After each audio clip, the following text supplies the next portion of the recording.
कहानी का नाम है सास ननंद के ताने।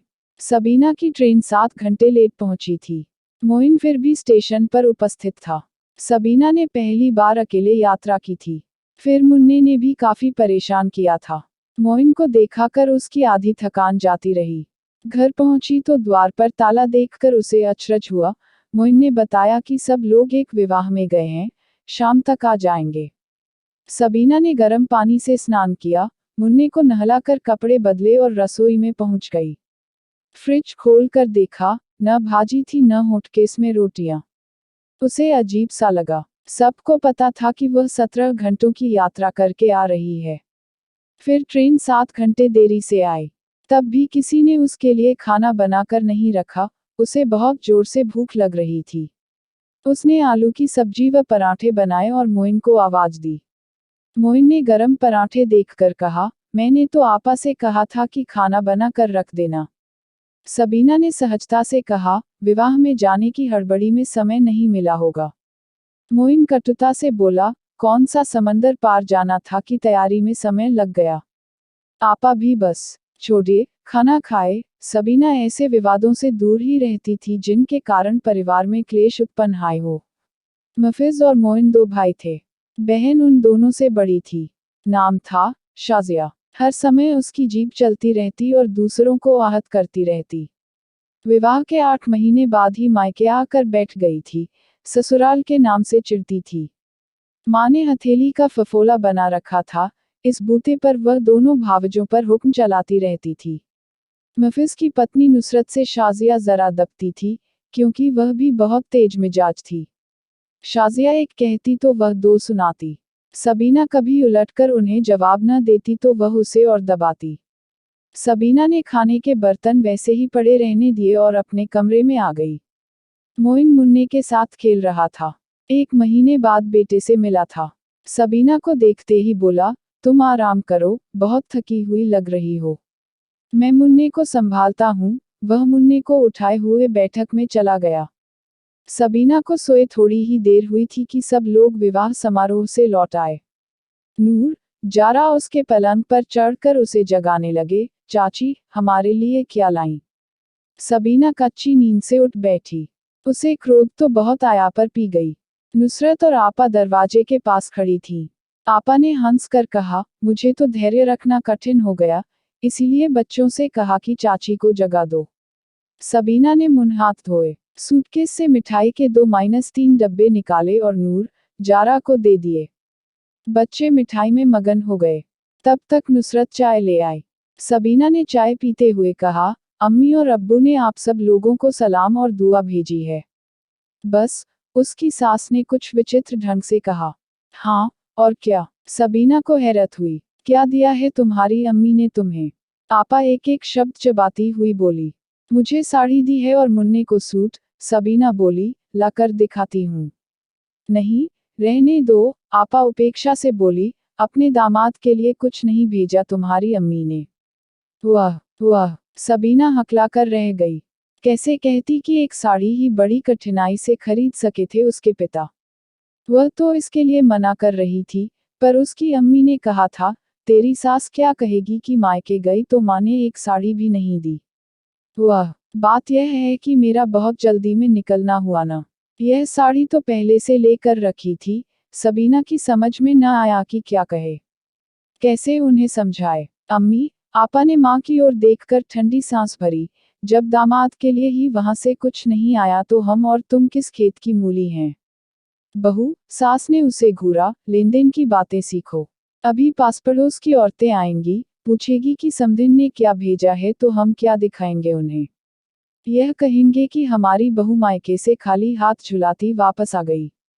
क्या इज्जत रहेगी हमारी? नुसरत भाभी तो मायके से सबके लिए कपड़े लाती हैं। पिछली बार तो सच्चे मोतियों के कंगन लाई थी मेरे लिए। नुसरत जले पर नमक छिड़कती हुई बोली, भई छोड़ो शाजिया आपा। हर किसी की हैसियत अच्छा देने दिलाने की नहीं होती। सास ने बड़बड़ाते हुए कहा, दिल भी होना चाहिए देने का। गरीब से गरीब बाप भी अपनी बेटी को नंगी बुच्ची नहीं रखता। बहू के मायके वाले एक नमूना हैं। सबीना से सहन न हो सका। कमरे में आकर फूट फूट कर रोने लगी। उसी समय मोइन और मफिज आ गए। आपा ने मोइन को आड़े हाथों लिया। शिकायत करने बैठ गई कि सबीना मायके से किसी के लिए उपहार लेकर नहीं आई। पर आपा, अभी मुन्ने के जन्म के बाद हम लोग उसे मिलवाने गए थे, तब सबको कपड़े दिए थे उन लोगों ने, मोइन पत्नी का पक्ष लेता हुआ बोला। वह दूसरा अवसर था, उन्हें देना ही था, सो दिया। पर मायके से बहू लौटती है तो ससुराल वालों के लिए उपहार लाने ही पड़ते हैं। ये सबीना की सास थी, जिन्हें बेटे का बहू के पक्ष में बोलना तनिक नहीं भाया था। अम्मी, आप भी बस, मोइन को क्रोध आ गया। मैं भी क्या बस, उन्होंने आंखें निकाली, नुसरत दुल्हन भी मायके जाती है। उससे तो हमें शिकायत नहीं होती। मफिज ने नुसरत को संकेत से वहां से हट जाने को कहा। नुसरत का मन नहीं था, पर मफिज द्वारा घूरने के कारण उठ गई। सास और नंद मोर्चे पर डटी रहीं। शाजिया आपा बोली, मोइन, तुम्हें अम्मी के सामने बीवी का पक्ष लेते लाज नहीं आती? औरतों के बीच में क्यों बोलते हो? मफिज तो कभी बीवी के लिए अम्मी के सामने आवाज ऊंची नहीं करता। मफिज भाई को बोलने की आवश्यकता ही नहीं होती, क्योंकि आप भाभीजान को सिर पर बिठाए रखती हैं। ऐसा इसलिए होता है कि भाभीजान ट्रक भरकर दहेज लाई थी। अब भी मायके से तोहफे लाकर आप दोनों की लगाम हाथ में रखती हैं। मोइन, तुम बदतमीजी पर उतर आए हो, आपा ने नथुने फुलाए। नुसरत अपने कमरे से सब बातें सुन रही थी। वह तड़प कर बाहर आना चाहती थी, पर मफिज ने आने न दिया। मोइन ने नुसरत की ओर देखकर कहा, भाभीजान, मुझे आपसे शिकायत नहीं है। आप अपने तरीके से व्यवहार करती हैं। मुझे अम्मी से शिकायत है। वे दोनों बहुओं को एक आंख से क्यों नहीं देखती? वह तो कहो सबीना झगड़ालू नहीं है। मुझसे वह सासनद की शिकायतें नहीं करती, अन्यथा यह घर मेरे लिए सिरदर्द हो जाता। वह पैर पटकता हुआ कमरे में चला गया। आपा ने बात पकड़ ली कि भाई ने रेशम में लपेटकर उन्हें जूते मारे हैं। फिर सारा क्रोध निकाला सबीना पर। कई दिनों तक उससे किसी ने सीधे मुंह बात नहीं की। सबीना के पिता मोइन के पिता के मित्र थे। वे अध्यापन कार्य करते थे। घर के बहुत संपन्न नहीं थे। मोइन के पिता को सबीना बहुत पसंद थी। मोइन की अम्मी ने संपन्न घरानों की बहुत सी लड़कियां देख रखी थी। एक नुसरत की बुआ की लड़की थी, जिस पर उनका बहुत मन था, पर बाप बेटों के आगे उनकी एक न चली। सबीना के पिता ने अपनी हैसियत के हिसाब से बहुत कुछ दिया, पर सास, नंद तो पहली बहू से उसकी तुलना करती और उसे नीचा जो दिखाती। मोइन के पिता जब तक जीवित थे, तब तक स्थिति नियंत्रण में थी। उनके देहांत के बाद आपा तो बिल्कुल बेलगाम हो गई थी। सास भी ताने देने लगी। मई का महीना था। सबीना मायके जाने का प्रोग्राम बना रही थी।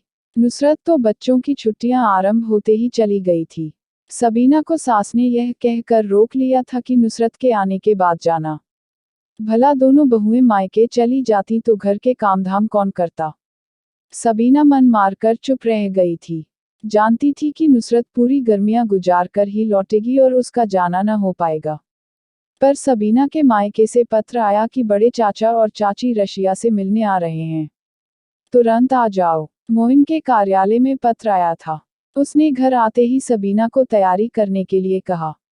आपा ने सुना तो बोली, सबीना, हमारे हिस्से की याद रखना। कैसा हिस्सा? सबीना की समझ में नहीं आया। रशिया वाले ढेरों तोहफे लाएंगे। पिछली बार तुम कुछ नहीं लाई थी हम लोगों के लिए। अब सब कपड़े वगैरह पहले ही निकाल कर रख लेना। आपा, आप भी कमाल करती हैं। वर्षों से चाचा चाची से हम लोगों का पत्र व्यवहार नहीं है। उन्हें क्या पता कि यहाँ कौन कौन भाई भतीजे अथवा दूर पास के संबंधी हैं। वे क्या एक एक के नाम के तोहफे लाएंगे? सबीना ने कहा। सास भभक कर बोली, बहू, कमाल की हो तुम। पहले ही पत्ता काट देती हो। हमें तजर्बा है, दूसरों के यहाँ देखा है, सो कहते हैं। चौधरी भानु सिंह के बहनोई दुबई से आते हैं तो हर एक के नाम का तोहफा चिट लगा कर लाते हैं। रमेश भाई की बहन कनाडा से आती है तो इत्र की शीशियों पर भी एक एक का नाम लिख कर लाती है। नुसरत की नानी नेपाल गईं तो वापसी में सबके लिए साड़ियाँ और कमीजें लाईं। लोग हमसे कहते हैं कि कहाँ नंगे बच्चों के घर से लड़की लाए हो, जो। सबीना की आंखें भर आईं। चुपचाप उठकर अपने कमरे में चली गई। मोइन भी उठकर उसके पीछे चला गया तो आपा ने जोर से, जनमुरीद, कहकर मुंह टेढ़ा कर लिया। सबीना, तैयारी कर लो। मैं कल सुबह तुम्हें स्वयं पहुंचा कर आऊंगा। और हाँ, अम्मी की बातों पर कान न धरा करो। मोइन ने प्रेम से सबीना के बाल सहलाए। सबीना सिसकने लगी, आप तो जानते हैं मेरे घर की हालत क्या है। 1 वर्ष से अब्बा बिस्तर पर पड़े हैं। उनका इलाज, छोटे 3 भाइयों की पढ़ाई का खर्च, फिर दादी हमेशा बीमार रहती हैं। मैं जानता हूँ सबीना, इसीलिए तो तुम्हारा पक्ष लेता हूँ। मोइन का मन सबीना की असहाय स्थिति पर पिघला जा रहा था। पर अम्मी और आपा समझने का प्रयत्न नहीं करती। मैं हर प्रकार से उन्हें प्रसन्न रखने के जतन करती हूँ। खैर, वह लंबी सांस लेकर बोली, इस बार लौटते समय मैं उन लोगों के लिए कुछ न कुछ अवश्य लाऊंगी। उनके ताने मुझसे सहन नहीं होते। मोइन बहुत देर तक सबीना को समझाता रहा, फिर टहलता हुआ दूर तक निकल गया। वह बहुत परेशान था। सबीना पर उसे दया आती थी। मन में कुढ़ते रहने से उसका स्वास्थ्य अच्छा नहीं रहता था। वह फिर माँ बनने वाली थी। मोइन, सहसा उसे किसी ने आवाज दी।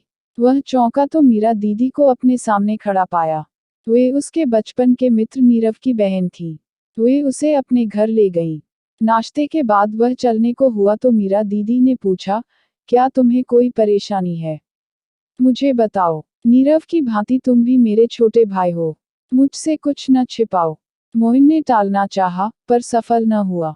घर की इतनी छोटी सी बात उसे बाहर बताते अच्छा नहीं लगा। वैसे यह इतनी छोटी बात नहीं है, क्योंकि इसके कारण सदैव तुम्हारे घर में कलह होता रहता है। और इतनी बड़ी बात भी नहीं है कि तुम यूं मुंह लटकाए फिरते रहो, मीरा दीदी हंसते हुए बोली। मोइन आश्चर्य से उनका मुंह ताकने लगा। वे आगे बोली, मोइन, ये स्त्रियां जो मायके से उपहार लाकर ससुराल में भरती हैं, वह वास्तव में ससुराल ही का रुपया होता है। वर्ष भर तक घर के खर्च में से पैसे निकालकर या यूं कह लो कि रुपए बचा कर वे मायके ले जाती हैं। फिर वापस आकर मायके का रोब झाड़ती हैं। भला सबके मायके वाले इतने संपन्न तो नहीं होते कि हर चक्कर में बेटी के साथ ससुराल वालों को भी निहाल कर दें।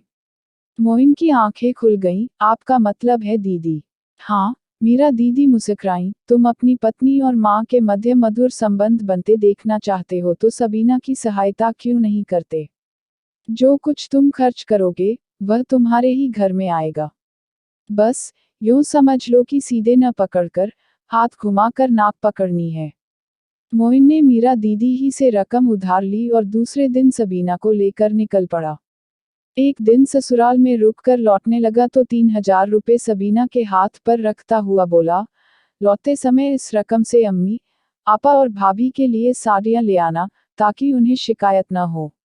पर सबीना बोली, क्या मैं झूठ बोलूं कि मेरे मायके वालों ने यह सब भेजा है?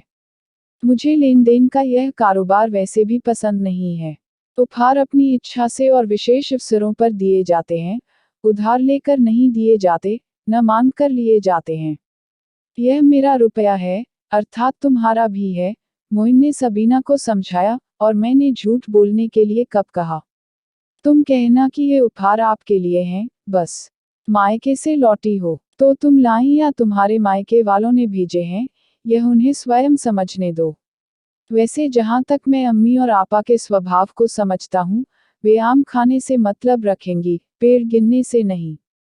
सबीना, मैं चाहता हूँ अम्मी और आपा जो तुम्हारा तिरस्कार करती हैं, वह न करें। हमारे घर में शांति हो। तुम नुसरत भाभी की भांति अम्मी की आंख का तारा चाहे न बनो पर वे तुमको कष्ट न दें। ऐसी छोटी छोटी युक्तियों से यदि परिवार में शांति बनी रहे तो बुराई क्या है? सबीना की आंखों में कृतज्ञता के आंसू भर आए। इस समय जो विचार उसकी आंखों को भिगो गया था, वह यह नहीं था कि अब वह सासनत के तानों से मुक्ति पा जाएगी। वह तो इस विचार से खुश थी कि मोइन उससे कितना प्यार करता है। समाप्त।